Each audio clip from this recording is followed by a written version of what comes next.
Vivian French, Tilly McGillies' Fantastical Chair, illustrated by Sue Heap.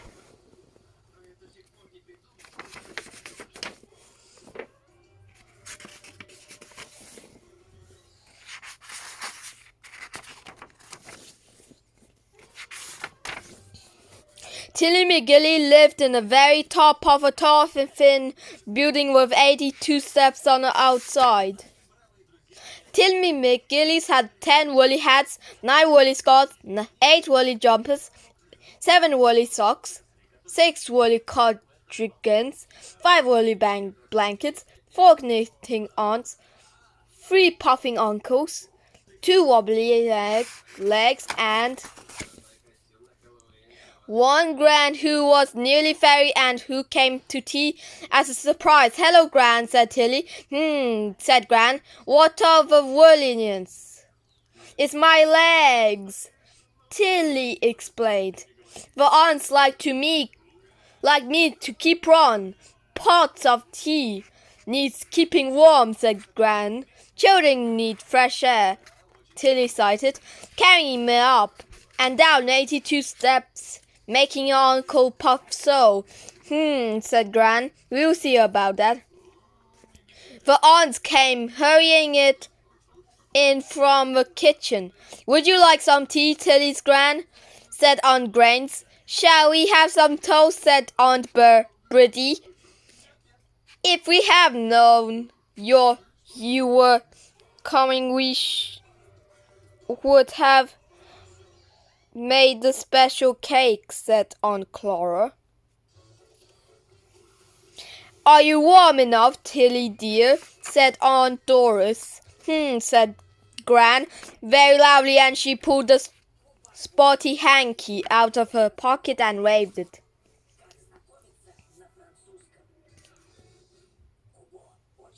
"Oh, oh, oh, oh!" cried other aunts as they found themselves circling round and round. Gran waved the hanky again. "Oh!" said other aunts together as they spun out of the front door and away down the 82 steps. The 3 uncles puffed in. "What's all the noise about?" they asked. Gran waved the hanky. Puff, puff. The uncles all shouted together, "Oh, puff, puff, puff, puff," as they joined hands in a line and went puffing down the stairs after aunts. "That got rid of them," said Gran. "Now, child, what shall we do with you? Is that a magic hanky?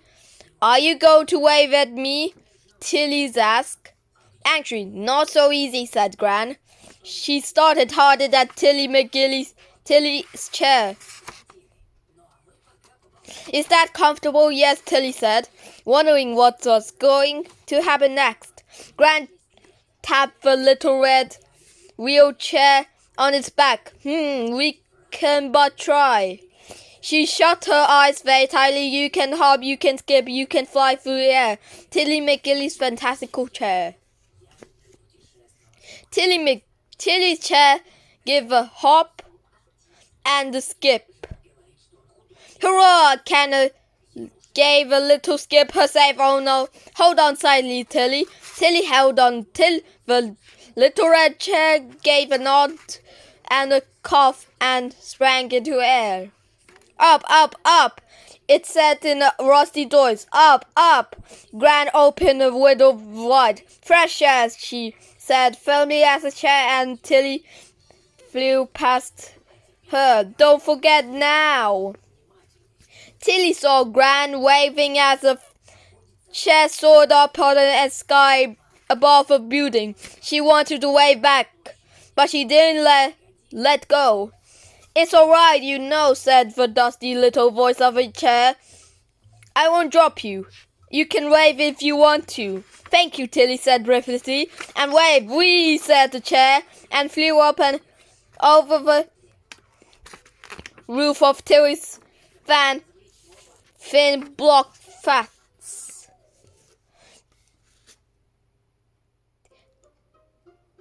Tilly started stared down. Below, she could see aunts running around and round after a rule, and the uncles were puffing up and down the 82 shapes. Sometimes they meet each other and they would stop and bow and say after you, and no, dear Henry, after you. But mostly they were too puffed to say anything at all. Where to now? Asked the chair. North, south, east or west? Up, said Tilly. Up. If you say so, said the chair, and zoom up they went. Two birds flying past were so surprised that they bumped into each other, and Tilly could hear the squawking angrily. We heard the chair began to slow down. Do you want too much bigger?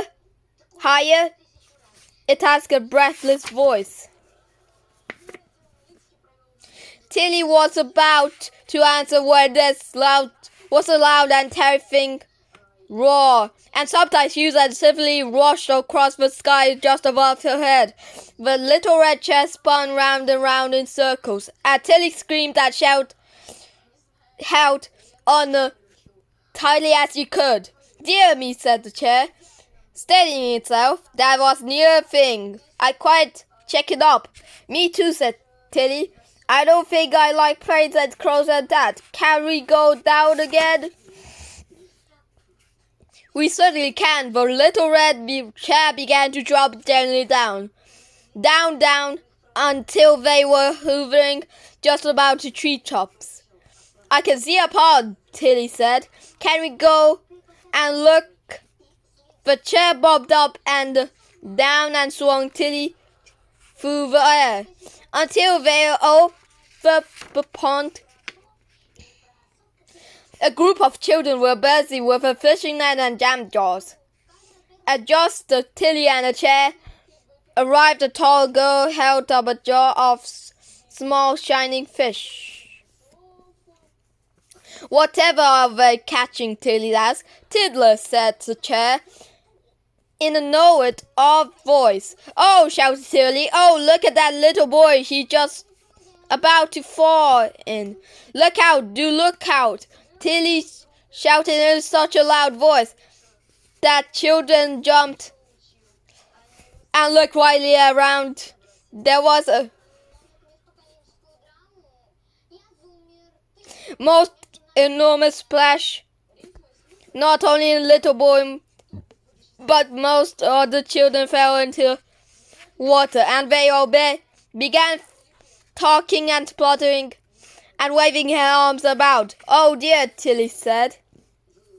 The chair made us quickly turn and shot down the road, Tilly twisting around to see what is happening, sir. So the children scramble out of the pond and start to chase after her, dripping trails of weed and water behind them. Stop, they shouted. Stop, let's hide, said Tilly. Quick.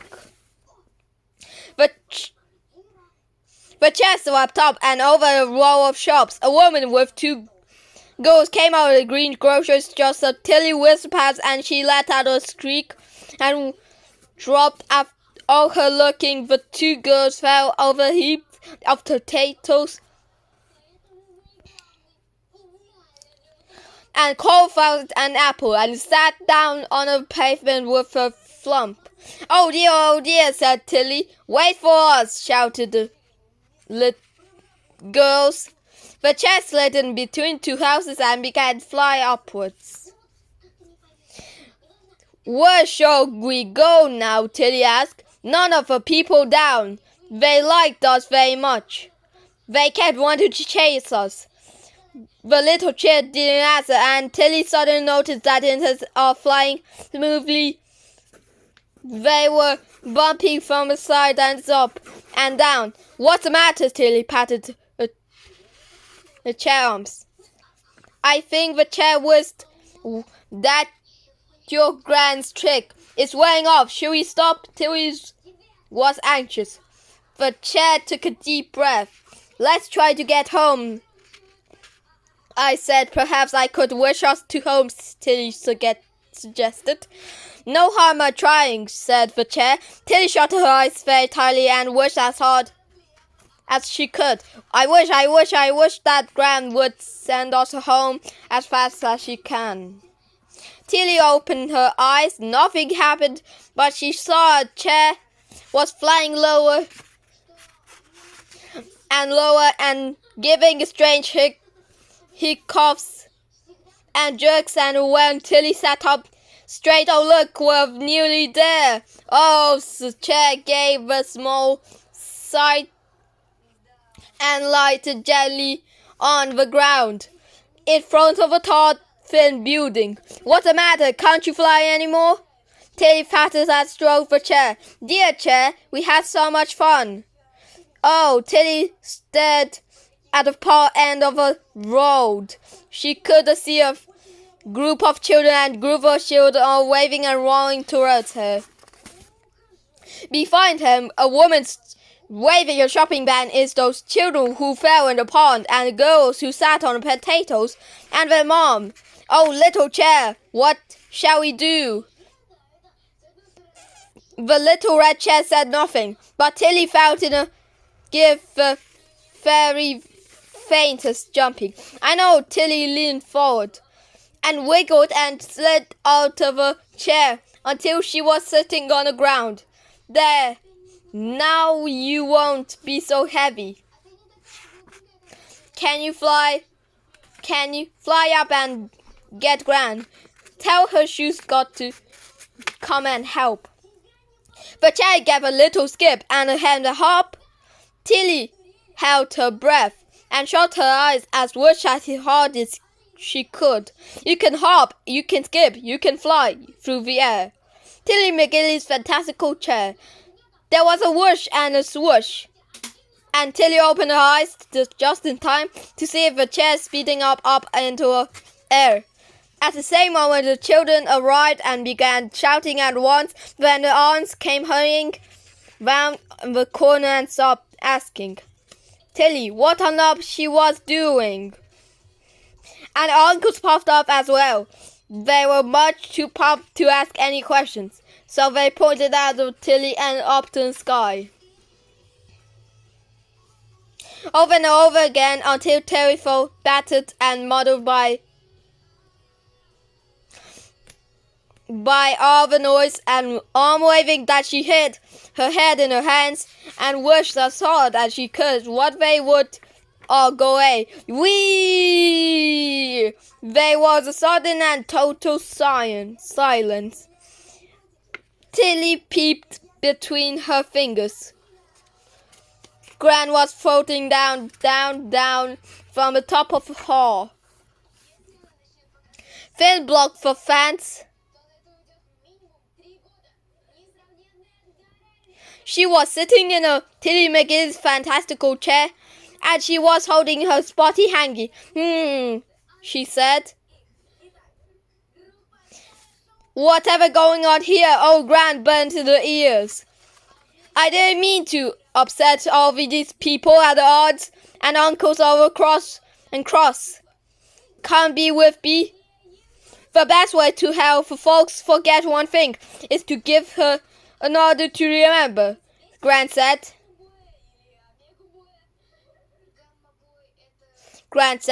As she waved her spotty hanky. There was a stranger noise that Tilly had ever heard. It sounded like a mountain pulling up its roots or a gigantic monster leaving itself awake for tossing blocks of stayed and shook a tremble of the rose slowly into the air. Up and went higher, and then it began turning until it was upside down. Slowly it began to coming down. Again, and Tilly over the others gave a huge sigh and settled back down to the ground. It looked as if it had always been there, firmly rooted, but now it was upside down. There, Gran said, all very pleased with herself. Now that Uncle won't have to carry you up and down the 82 steps, you can wheel yourself in and out. Just a piece, said Tilly McGillies, so there'll be a lot of less woodiness and a lot more fresh air. Oh, and don't go worrying yourself about upside-down furniture, said Gran. Waved her hinky a couple more times. There's a flight of as 9p's go and see.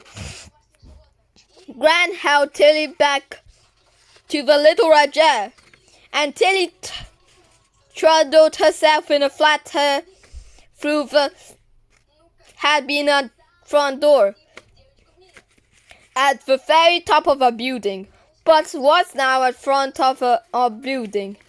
The uncles and aunts crowded after her, still surprised to say anything. It's lovely, said Tilly, looking round. Gran noticed, so she said. The children who had followed it upon came rushing in. Yippee, they said. It's magic. We just right at the top of flats. Now just we are always wanted to see where can look at the stairs at the night. And they rushed out again to look like the near high up windows. The woman with the shopping bag and 2 girls knocked at the door. Good afternoon, she said. So nice to have new neighbors. We live in a middle flat, you know. Charmed to meet you. Perhaps Tilly would like to play with Susie and Sally sometimes. Tilly looked at the girls. She saw that their tails had dirty knees from falling over, but they smiled at her. Do come, they said together. We'll come down tomorrow. And they hurried down. Tyra rubbed her nose. Tilly rubbed her nose. Why aren't they cross anymore, Gran? She asked. Like I said Gran, give folks something new to think of. They forget everything else. And it's like not, she coughed and nodded. The aunts and uncles who were skittering about, admiring the new ceiling and floor. Look at them. They quite forgotten I've come to tease, she said.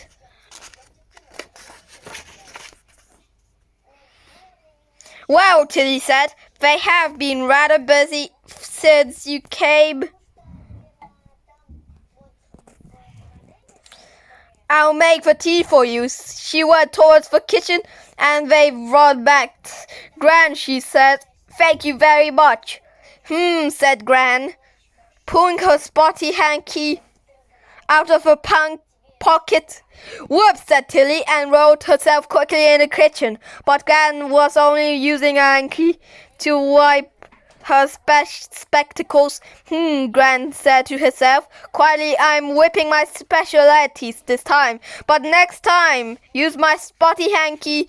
Who knows? As she winked of little red chairs, Tilly came back with the tea things.